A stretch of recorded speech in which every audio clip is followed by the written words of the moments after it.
Long ago, there was a city with red sandstone walls and white marble mosques, and the city had a king. He was a good king. He was a young king. He was a king that tried to do his best. He had a few faults. You see, when he was this young king, he would do what kings do to this very day. And he would disguise himself and go walk among his people. And as he would walk among them, he would look at what they did and he would feel his own privilege and pity them for the lives that they lived. He was in the market one day and he watched a woman baking bread, that flour up to her elbows. He could see the scars on her arms where she had pulled bread from the ovens. And as he watched her bake and sweat over the bread, he shook his head. What a pity. I am served fine food every day, and she has to work so hard just to make bread. He walked a little further and he saw a woman spinning wool. She reached into baskets full of goat wool and she would spin it into long, thin threads, and he would watch her and he shook his head. What a pity. I am dressed in the finest clothes. They smell sweet when they are put on my body. And she has to sit there day after day with that stinky goat hair as she spins it into long threads. And then a few steps further, he saw the potter. The potter was sitting in front of his shop. He was on the ground and he was molding something out of clay. His arms were caked in that clay. He sat in mud up to his knees, and the king, seeing this, felt so sad. The poor man. He sits there in the mud and the clay, dirty all day, where I am clean and I can bathe anytime I wish. And he prepared to continue on when the potter began to laugh. The king looked at the potter. Why are you laughing? And the potter looked at the king as if he knew what he had thought, and as if he knew who he was. Your Majesty, may the sun shine on you all the day of your lives, all the days of your life. But I don't need your pity. Why, with this water and the earth and the fire, I make magic happen. The king, though he might have been slightly stung by this comment, was also curious. Show me. The potter beckoned and the king followed him into his little shop. Now it was dark and cool inside. There was the smell of cinnamon in the air, for there boiling on the stove was a little cup with cinnamon in it. And there were shelves, and these shelves were lined with beautiful, beautiful pieces. There were stacks of bowls in every color, stacks of plates with intricate flowers and birds painted on them. There were vases that were small and could be held in the palm of your hand, or vases so big you could fit them over your head. And the king walked around and looked at them and he said, these are beautiful. But I eat off of plates gilded in gold. I do not see any magic here. And the potter said, just a moment. Now he reached up and off of the stack of bowls, he brought a simple blue bowl. Set it in the middle of the table, in the middle of the room. There was a shaft of light that came down right onto that bowl. And the potter poured water until that blue bowl had water just a fraction from the top. Go ahead, said the potter. Look into the bowl and tell me what you see. Now the king stepped up to the table. It was so quiet in that little shop. He could glance outside the window and see the busy market, but it seemed that all was still. All was on that blue bowl. And the king leaned over the bowl, expecting to see his own reflection, but no. There was not his face, but he could see a city. It was not his city. The walls of the city were white. And there was a sea that was so blue that came up to the edge. There were white sands, and the king leaned closer. He could hear He could hear the seagulls crying out over that ocean. He could hear the hum of people inside the city, the beat of drums, the sound of voices. He leaned closer and he could smell it. The king could smell the ocean, could smell the spices coming from the city. The king leaned closer, his face touched the water, and then he was surrounded by water. Water in his eyes, in his ears, in his mouth, around his body, but no one drowns without a fight. And so kicking and squirming, the king's head came above water, and when he shook the water from his eyes, there in front of him was the city that had been in the blue bowl with those white walls. The king swam towards the shore, and there on shore was a man running towards the king. And as the king stood in the shallows, the man ran up and said, "You're her. You are the woman of my dreams. I have dreamed of you every night. You are her." And the king stepped back. "I am no her." But that was not a voice. It was familiar. These were not hands that were familiar. This was not hair. This was long hair. This was a very different body. And the young woman that had come from the water fell silent. Now, the young man who had run up to her, he felt sorry for her. Not sure what to do. He had dreamed of her every night, and here she was, and yet she was silent, and so he took her home. He was the son of the goldsmith, and his parents were kind. They brought in this strange young woman who had come from the sea, and she sat there in silence, and they thought maybe she couldn't speak, but no, their son promised she had said something before she had gone silent, and so she sat there day after day, watching them as they moved about their lives. The young man would sit by her every evening and speak to her. Though she said no words back to him, he would speak to her. He would tell her where she was and who he was and who his family was. And one day his mother took charge. She took the young woman by the hand and led her into the kitchen. She handed her a ball of dough and said, "Knead the dough with me. We're making the bread for dinner." The young woman held that ball of dough and didn't seem to know what to do. And so his mother showed her how to knead the dough. And though she was clumsy at first, eventually she was able to knead it. And they made bread. They made bread with cardamom seeds in it. And that night, when they eat it for dinner, the young man told the girl that it was the best bread he had ever eaten in his life. From that day on, she helped in the kitchen. The young woman sat and she watched and she listened as guests and neighbors and friends and family came in and out with gossip and questions, though she answered none. Until one day they made a dish and she sat down to eat it and she said, "This is delicious. Show me how to make it again." And after that day, she went with the young man's mother to market.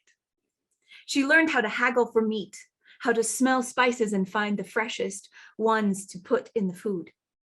And when she finally made that dish all by herself, the young man, he said it was the best dish he had ever tasted. And they began to talk slowly of the food they had eaten. He asked her where she was from, and she told him she was from a city in the desert, that her life back then felt like a dream that she couldn't remember. She continued to learn to cook, to work with his mother. And one day, as they were cooking, she tore her apron. Now, not wanting to make any more work for her kind hostess, she asked to be taught how to sew. And those long first stitches were clumsy and uneven. But she learned soon how to hem a straight line. And then his mother showed her some embroidery stitches. And the young woman went to work. Oh, it was a mess of knots most of the time, but soon those stitches were even and small, and she embroidered herself a festival apron. Oh, the first festival she went to, she wore that apron proudly, and the young man asked her to dance every single dance, and they danced that whole night together. And by the time that evening was over, she did not want to leave his arms. He asked her to marry him, and she said, of course she would. Ah, what a wedding. For months, people were talking about it, but the wedding was so fine, they continued to talk about it for months afterwards. And after 9 months after they were wed, that young woman's belly was as big as her smile.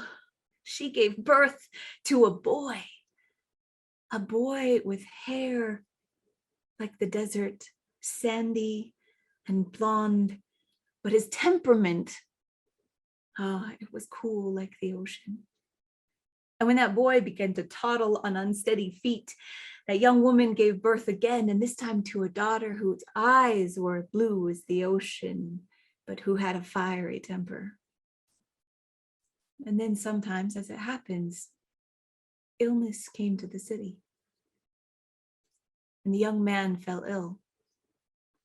And though she sat next to him, and she sang him songs, and she told him stories to keep him there with her, he died. And those who have had grief in their lives know the feeling of crumbling, of being hollowed out by that wind.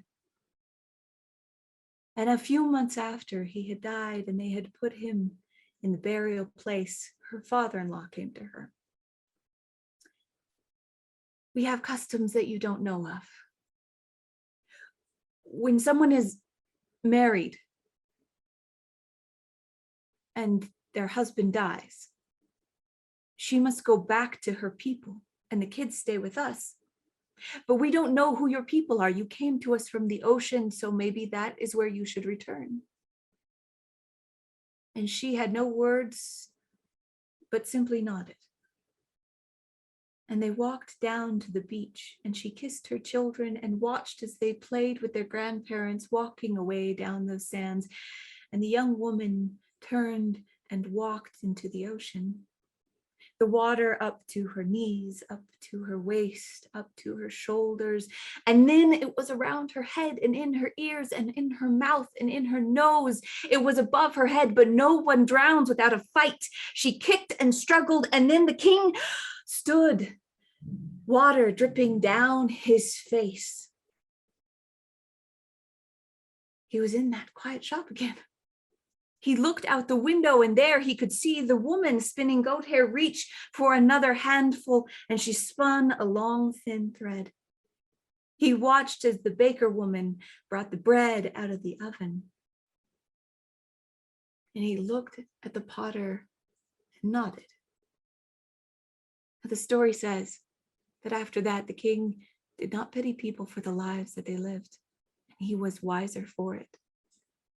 It also says that he bought that blue bowl for an enormous amount of money and kept it with him always. But what the story does not say is whether he ever filled it with water again. Ella had been a servant in her father's house for 3 years when he called her and her stepsisters to his study. It was shocking to look at the difference. His daughter was thin. He looked at the bruises on her arms, her ragged clothes next to her stepsister's finery, and he found he could not look at her. Instead, he studied the ledger on his desk. I'm going on a trip. I will bring each of you whatever gift you ask. Immediately, Ella's stepsister started quacking about, the fine bows they wanted or the dresses that they were hoping to get. But they silenced when Ella opened her mouth and said, bring me a length of tree, the tree that knocks your hat off on your way home. That's all I want. He brought her a long branch of hazel. Ella took that hazel branch and she planted it on her mother's grave.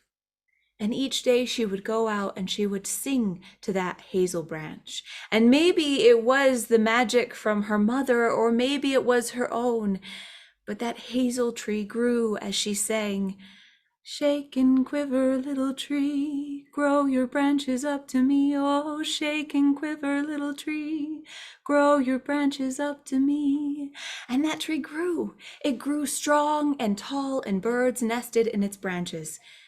And When it was big enough, Ella would lean her back against it, and the birds would fly to the fine tables of the palaces and country homes around their own home and bring back morsels of fine food. And she would eat those morsels of fine food, and she would listen to the spiders weaving their webs in the branches.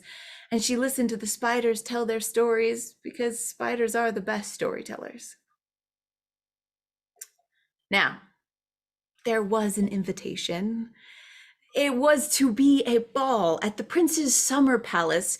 She could see it from the edge of the orchards, that fine, large palace. It was to be 3 nights, not 1, 3, and it was a masked ball. And when the night came, and her father and her stepmother and her stepsisters rolled away in the carriage dressed in their finery, she watched them go. What was one night? It couldn't hurt for her to just go see what it was like. She went to her hazel tree. She placed her hands on the bark and she began to sing. Shake and quiver, little tree, throw your moonlight down to me. Oh, shake and quiver, little tree, throw your moonlight down to me. And the birds flew. They flew, and each one returned carrying a single strand of silver thread. And the spiders wove those threads together until she had a dress that shimmered like moonlight over a still lake. She fashioned a mask, a feather from one bird or another as it was offered to her, until she had a mask of a dove. And she made her way through the orchards, across the fields, stopping only to pick an apple and eat it on the way. The juice was sticky on her fingers. And so she came to the first night of the festival, and there were fire breathers, and there were sugar sculptures, and there was champagne. She'd never tasted champagne, and it made her feel very warm and excited. And the prince made his way around the room, greeting everyone who was there. And when he came to her, he leaned over her hand to kiss it, and he smelled apple. And at that moment, the woman behind the mask, she giggled slightly. She said, "Your Majesty, how far can a fox run into a forest?" A riddle. A riddle, and he did not know the answer. And at that moment, the music started. And so he needed a dance partner, and he needed an answer to the riddle. He pulled her onto the dance floor. She wasn't very good at dancing, so he had to teach her the steps this way and that way, until finally he was leading her around, and there she was in his arms, smiling up at him with these shining eyes behind his mask. And he said, "Tell me, lady, how far can a fox run into a forest?" "Only halfway, and then it will be running out of the forest." And he swirled her underneath his arm. She left the tips of his fingers. She disappeared into the crowd and was gone. He asked his servants if they had seen the woman dressed in a gown that seemed to be made of moonlight. She smelled of apple. She had the mask of a dove. And one of the servants commented, "Well, maybe the dove has flown back to her dovecot." The next morning, Ella woke with a splitting headache, and the sun was very bright. And it took about half the day for that hangover to wear off. And as that hangover wore off, she began to think about the dancing and the beautiful things she had seen. And what was one more night? If she was never to do this again, what was one more night to live in that dream? And so when the carriage rolled away, carrying her family, she went to the tree and she wrapped her arms around it. "Shake and quiver, little tree, throw your sunlight down to me. Oh, shake and quiver, little tree, throw your sunlight down to me." And the birds, they flew. And when they came back, in their beaks they held a single strand that shone like the sun. And the spiders wove those golden threads together until there was a dress that shone like the sun across wheat fields. And she put on her mask. She walked through the orchard, she picked a pear, and she ate it on her way. And then the second night of the festival. Oh, there were tightrope walkers and the biggest roast goose she had ever seen. It was massive. And then the prince, he found her. He bent over her hand to kiss it, and he smelled pear. And as he kissed her hand, she smiled. Your Majesty, if you feed me, I live. Yet if you give me water, I die. What am I? And at that moment, they were all called to sit down and eat. And they were at separate tables, and the food was very fine. But Ella had a hard time eating, for she could feel his eyes on her the whole time. And when the eating was done, he came and asked her to dance. And there they were on the dance floor. She once again had to learn the steps. But when she had learned them, he said, "Tell me, lady, tell me the answer. If you feed me, I live. Yet if you give me water, I die. What is it?" "It's fire, Your Majesty." And she could feel the heat of his hand against hers. When she slipped away from him later that night, he asked the servants, "Have you seen a woman? She is dressed in a gown as golden as the sun, and she smells like pear." And the servants, "Perhaps the pear blossom went back to her tree." Servants. The next day, Ella's heart felt as if it was in a cage. For a moment, it seemed as if a bird would burst from her chest, and in others, that fragile feather of hope was bent to almost breaking. And as that carriage rolled away, carrying her family, she thought, "I have to know. I have to go one more night." She went to her tree, and she leaned her head against it. "Shake and quiver, little tree, throw your moonlight down to me. Shake and quiver, little tree, throw the starlight down to me." And the birds, they flew. And when they returned with threads in their mouth, the spiders created a dress that shimmered like the Milky Way over the desert. And she was turning to go when in front of her dropped a pair of shoes. Now I know what you're thinking. They weren't glass. They weren't glass. Only a crow would bring something as shiny and as uncomfortable as glass slippers. No, they dropped in front of her, and they were fur. They were soft, and they were made of soft fur. Before they could see how tired her feet were from 2 days of dancing, and she put on these beautiful slippers and ran through the orchard to the festival, the third day, or the third night. And she saw the trained bears, and she walked beneath the stilt walkers. And when the prince found her and bent over her hand, he smelled ash. "Lady, will you dance?" He pulled her onto the dance floor, and she somewhat knew these steps, but she wouldn't speak to him. She only stared up at him as they moved across the floor. And when the dance was done, he pulled her to a quieter area. "Do you not have a riddle for me tonight?" "I do. If you have me, you want to share me. But if you share me, you don't have me. What am I?" "What are you?" he asked. "A secret." At that moment, a guest began stumbling towards them in a drunken haze, calling out a name, and the prince stepped between this mysterious lady and his drunken guest. And the man came up saying, I saw the ghost of my wife. My wife, is she there behind you?" And when the prince moved away, his mysterious guest was gone. And the man was very embarrassed at bothering the prince and wandered away into the crowd. The prince went to look for the beautiful woman. He asked his servants, "Have you seen a woman dressed in a gown made of starlight?" And finally, one of the servants was helpful. This one said that she had been seen running and she had left a shoe behind, a very comfortable looking dancing shoe, and the prince had a clue. Now, the stories would tell you that he had the shoe tried on every woman in the land. But he was not so foolish. He knew where to start his search. You see, someplace within walking distance that had both an apple and a pear orchard in them. And when he arrived at the house, the master of the house was that same man who had stumbled towards his guest, thinking that she was his dead wife.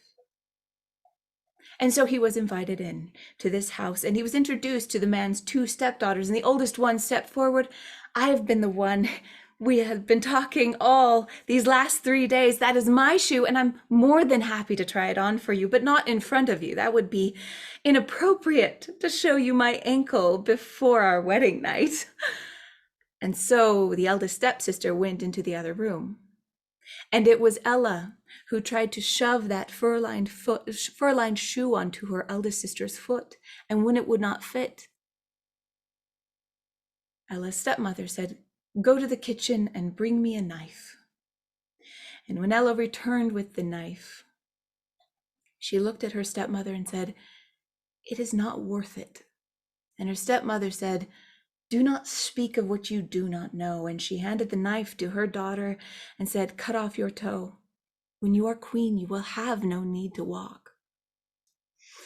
And so the eldest stepsister put a cloth in her mouth to keep from crying out and cut off her toe. She used the cloth to bind her foot, and the shoe fit. She somehow managed to keep from limping. Perhaps it was the shock, until just the moment she was about to step into the carriage, when the blood began to drip from the toe of the slipper, and the prince returned her to the house in tears. "This is not the woman I danced with." "Of course not," said the second sister. "It was I you were dancing with. I only let my sister say what she did, for she's older than me. It is my shoe, and I will try it on for you."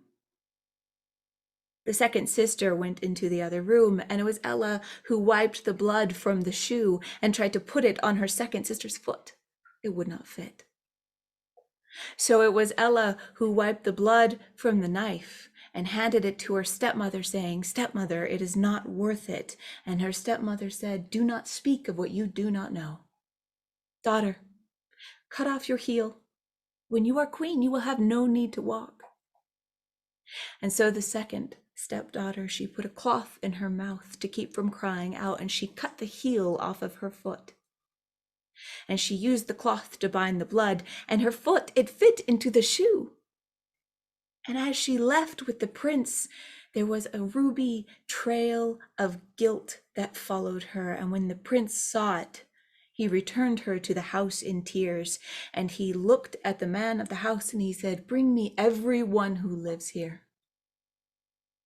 The servants were lined up one by one, and he walked down the row, looking at all of their faces as they kept their eyes on the ground and gave awkward curtsies or bows, until he came to the last girl standing there. She looked up at him.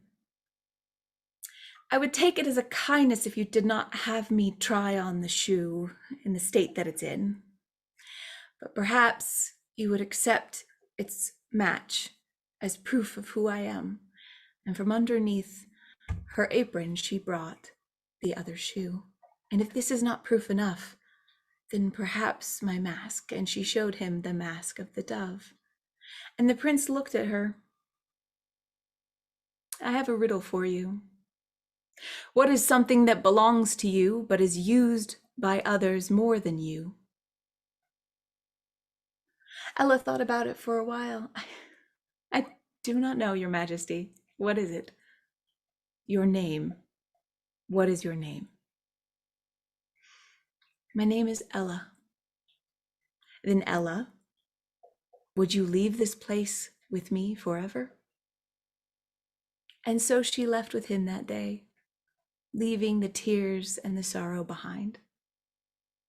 Now the stories would say that at her wedding day, she had the doves from her tree peck out her stepsister's eyes in revenge for the cruelty they had given her. That's not true. No, They walked with a limp for the rest of their lives, and she figured that was payment enough. And when you are queen, and you have a hazel tree moved to your garden, you can sit beneath the branches as long as you wish and listen to the birds and the spiders. It's a powerful magic that can turn a man into a beast. It can turn servants invisible.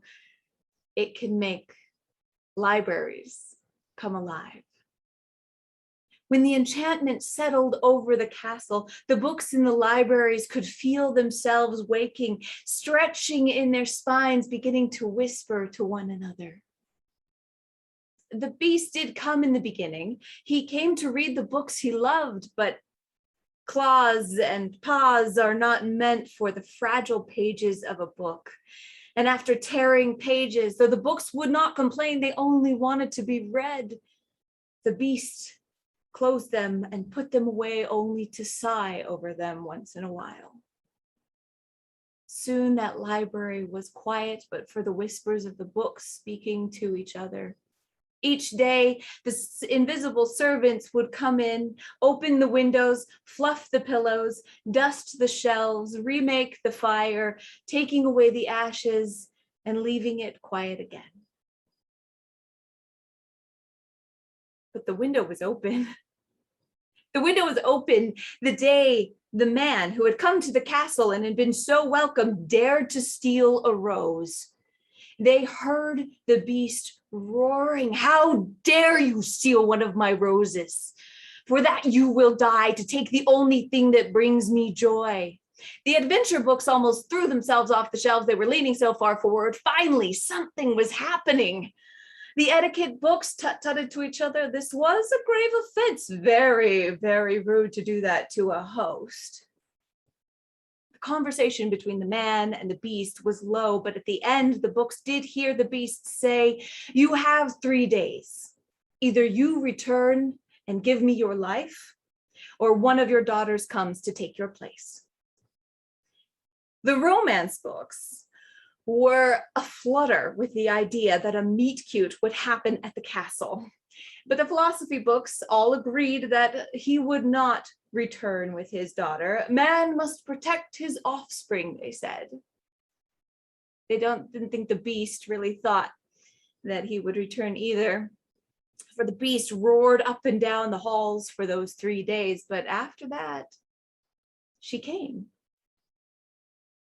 She came, and the library door was open just a little bit as she followed the beast down the hall. The books that could not see whispered, "What does she look like?" And the books that could see her passing say, "She looks like a reader." Oh, they were hopeful. A reader.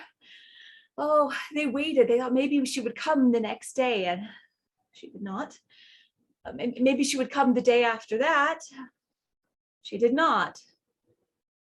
It wasn't long before the mystery section and the horror section were both discussing that maybe the beast had eaten her. And the poetry section was just preparing to write an ode to her short and brave life when that evening the fire lit and in came the beast and the reader. The thrill that went up her spine was reflected in the spines of the books as she looked around.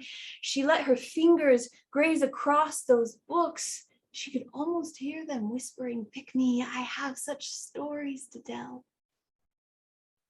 But it was the beast who handed her a book. "Read this one to me." She opened it, and the pages were torn, almost falling out. You must have loved this one very much to try and read it. And so she sat and she read Once Upon a Time. When the story was done, the books were blissfully happy. And the beast broke the silence. "Beauty, will you marry me?" Oh, the romance section just about swooned, and the horror section shrieked, "Plot twist!" But she responded, "I will not." "Very well then. Good night, beauty. Good night, beast."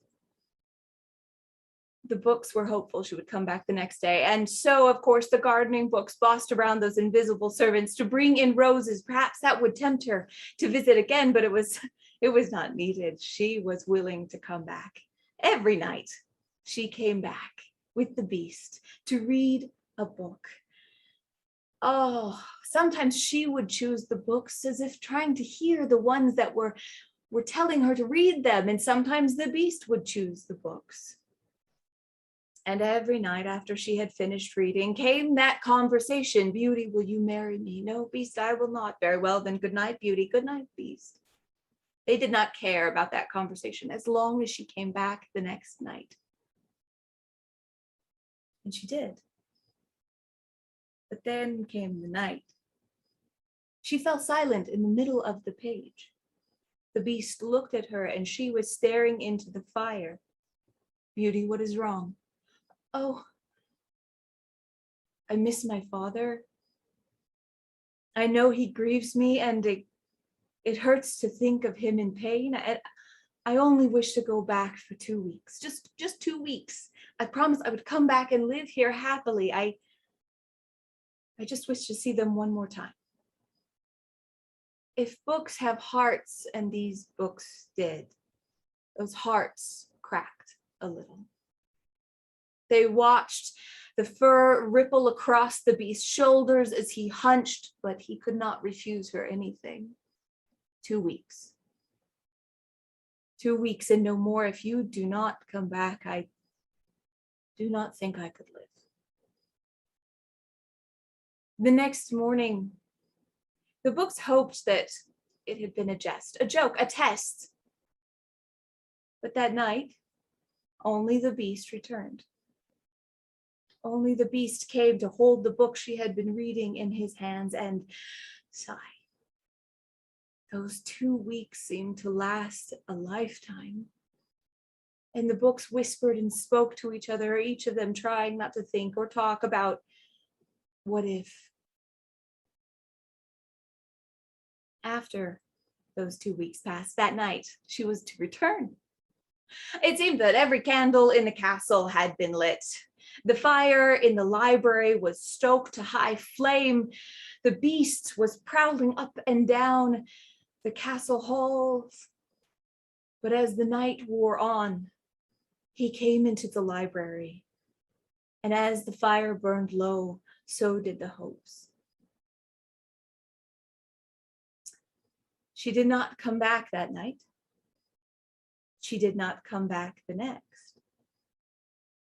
And that next night, the beast began prowling the garden back and forth until he was walking on all fours. And by the morning of the second day, he was in the rose bush underneath the library window.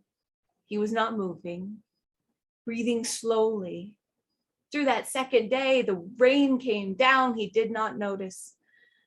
The sun beat on his fur. He did not move. The books leaned and looked, and on the third day, the medical books decided to diagnose him. He is sick at the heart. He will not survive much longer, and neither will we. And the window was open, but it was not closed, as it was if the enchantment was fading from the castle as the beast too faded. But as the moon rose on the third night, she came like a sudden spring, running through the garden. Beast, Beast, where are you, Beast? She found him underneath the window, her fingers wrapped in his fur, shaking him. Beast, Beast, please, I'm sorry I stayed away. The books leaned out and caught up in the moment. The lamentable tragedy of Romeo and Juliet threw itself off of the shelf dramatically and landed with a thud. It was that thud that made the beast open his eyes, and when he opened them and saw her, he would not close his eyes again. The invisible hands helped him up, and together he and Beauty went into the library to sit among the books. She knelt beside him, holding his paw. Beast, say something. Beauty, will you marry me? You are my dearest friend. Yes, I will marry you. And in the garden, one by one, flickering on, 10,000 fireflies lit up that night. And the beast began to shake and to shiver. He began to howl and yell. And when he was finished yelling, there was a broad and tall man with significantly less hair. Beauty was not sure what to make of this. She backed away and she picked up that brave book, the lamentable tragedy of Romeo and Juliet, and she held it in front of her, unsure whether or not she was going to throw it or run away. But the man held out his hand. Beauty, I know I look different, but magic is different for everyone. Mine involves a fairy and a curse and a happy ending that you began to write when you came to the castle. Will you stay and marry me? She dropped the book and ran into his arms. Magic that can turn a man into a beast is strong magic. And that magic tends to linger, for that library was alive all of its days. And the books watched Beauty and the Beast and their children and their grandchildren read those stories in front of the fire. And so should you find an old book, should you find an old book that is torn at the pages or perhaps has gashes in the cover, treat it gently. There might be some magic still there. And if you are lucky, it will speak to you. And if you're very lucky, you will hear it. When Maggie inherited the house from her Aunt Martha, she knew exactly what she was going to do with it. She was going to fix it up, hire a cook, and run a B&B. When she received that ring of keys, there were so many on them, but there were so many rooms. She spent a full day walking around, trying the keys in every lock, and she found a lock for every door except for one. At the end of the great hall, there was a closet, and she could not find a key that fit that door. But that was no matter. In a few weeks, she would have a locksmith come out. There was so much to do in the meantime. She started to work the very next day. She took dust covers off of furniture that had not seen the light in decades. She brought down curtains that were so old and dusty they fell apart in her hands. She fell asleep, tired and sore, and as she slept, she dreamed she was weeping. She was crying. She was crying about the horrific wallpaper that was in the parlor that was surely going to take weeks to peel off those walls. And as she cried, she woke herself up. But when she woke, she realized she could still hear the crying. She lay there long enough to realize it was not the wind in the eaves or sweeping through the trees. This house was new. This was so many new sounds, but that was really someone crying. And as she sat up in bed, she said out loud, "Aunt Martha, did you leave me a haunted house?" She got out of bed and she began to walk through those dark hallways, going past those dark rooms until she came to the top of the stairs, and she could see at the bottom of the stairs there was light coming from the great hall.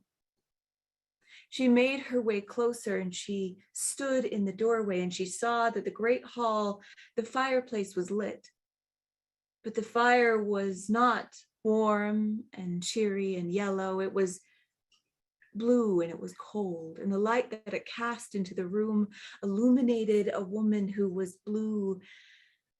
Her hair was long and cascaded past her shoulders, and she was crying. That was where the noise was coming from. She held her hands closed and she was crying, and as she wept, she sang, "My husband of blue gave me a key. I've unlocked the door. I'll never be free. My husband of blue gave me a key. I'll unlock the door. I'll never be free." And as she sang, the sound of hoofbeats began. Outside, coming closer and closer. And Maggie opened her mouth to say something, but the woman looked up, looked at Maggie. He's here. Maggie turned as the hoofbeats silenced just outside the front door. And as she turned and she looked through that door, came the ghost of a huge man, as big as a small oak tree, his long beard blue. He walked with purpose down the hall and straight through Maggie, which left her feeling like cold worms were turning in her stomach. He walked until he stood in front of that woman and the fireplace. He looked down at her, and though he spoke gently, his eyes told the pleasure he took in her fear. "Where is my key?" And when she would not answer, he reached down and he took her by the hand, and he forced open her hand, and there in her palm was a key, a small key that was drenched in blood. He smiled gently. "You have opened my closet, you saw what you saw, and now you will take your place with the ladies there." Swiftly, he grabbed her by the hair, and though she screamed and cried, he drug her across the floor to that little closet. At his touch, it opened. He pulled her inside, and the screaming only stopped when the door closed. Maggie very calmly watched the blue fire flicker out, and then she went to the wall and she flicked on the light. And then she proceeded to walk across through the entire house, turning on every single light. And she only began to shake when she put the tea on to boil. And out loud, she said, "Aunt Martha, what the heck happened in this house?" And the sun was high in the sky. She made her way into the village to find out, because the place to go when you need to find out those kinds of things is the library. And in the library, she found some very dusty books with some very old pages and very long list of names. And she found a man's name with a very long list of wives. Now, that told her names, but it didn't tell her the story. So she went to the pub, and for the low price of a round of drinks, the locals told her the rest of the story. You've probably heard it. That night when she went home, she took a chair and she put it about midway back between the fireplace and the closet. And she sat in it and she waited the sunset. Up came the crescent moon, its tender light flickering through the window. And as she watched in the fireplace, the blue flame started to burn. And when it was roaring, in the light appeared another woman. Not the one from the night before. No, this woman had curly hair. It was piled up on her head, and in her hand she held a silver key. She was looking at it very curiously. And then she looked at the closet. I shouldn't.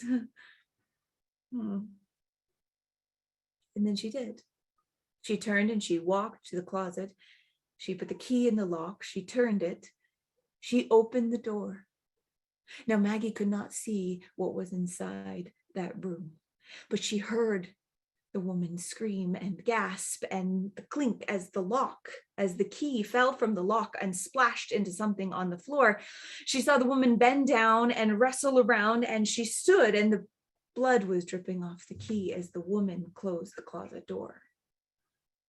The woman tried to wipe it on her gown, but the blood would not come off. She walked back and forth in front of the fireplace, trying to take the blood off, and finally she looked at Maggie. I can't get it clean." Maggie leapt from her chair. She took the key, which was weighted in her hand. It looked like a silver key drenched in blood. She tried to wipe it on her own clothes, but it would not come clean. She gathered ash from the fireplace and rubbed it on there, and then again rubbed the ash off on her clothes. It would not come clean.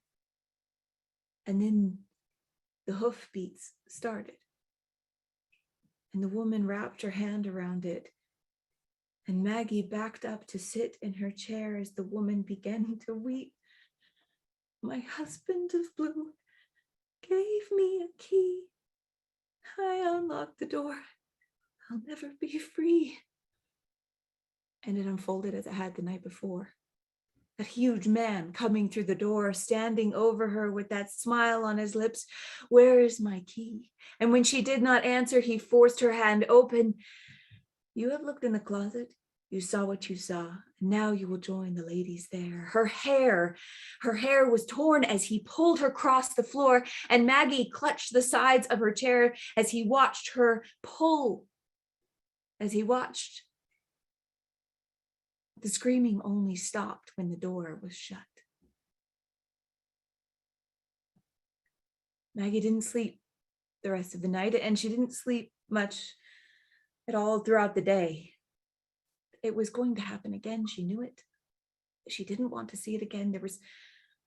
She couldn't get the key clean. There was nothing she could do, but when the sun set, Maggie sat down in her chair again between the fireplace and that little closet.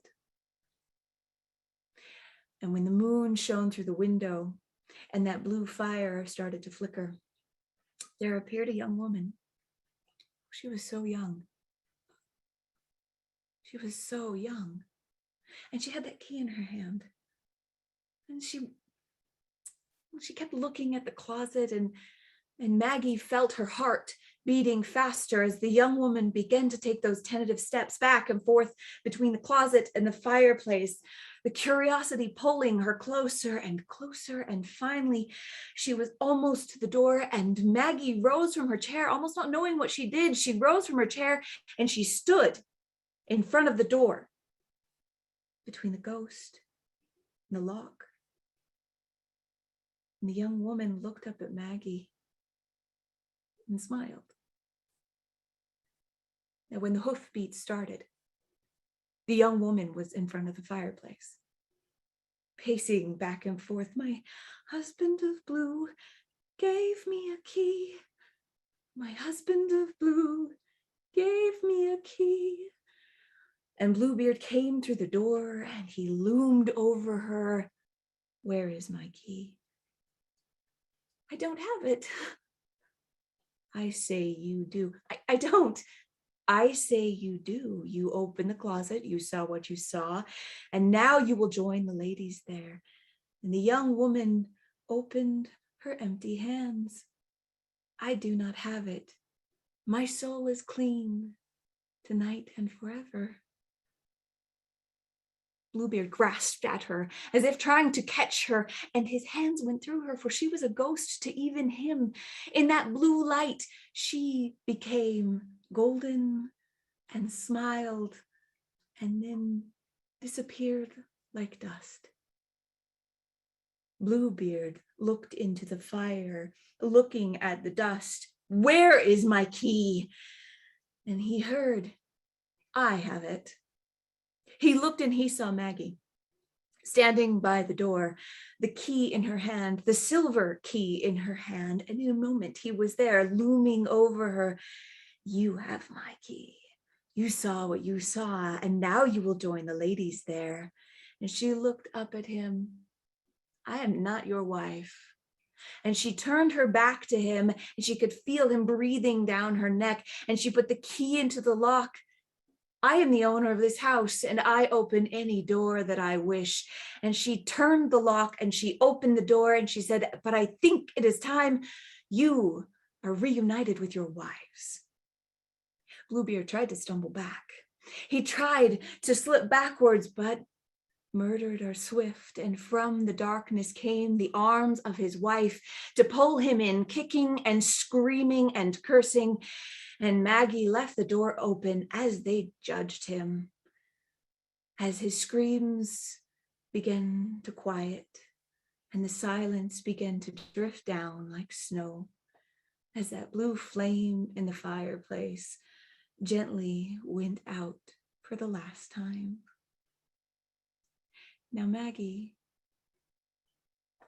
she never locked that door again. In fact, that very next week, she had someone come out and she had them knock down the outer wall so that nothing would ever be trapped in that room again. And she let the sun and the moonlight and the rain and the wind come inside and wash it clean. And she planted in that shade forget-me-nots.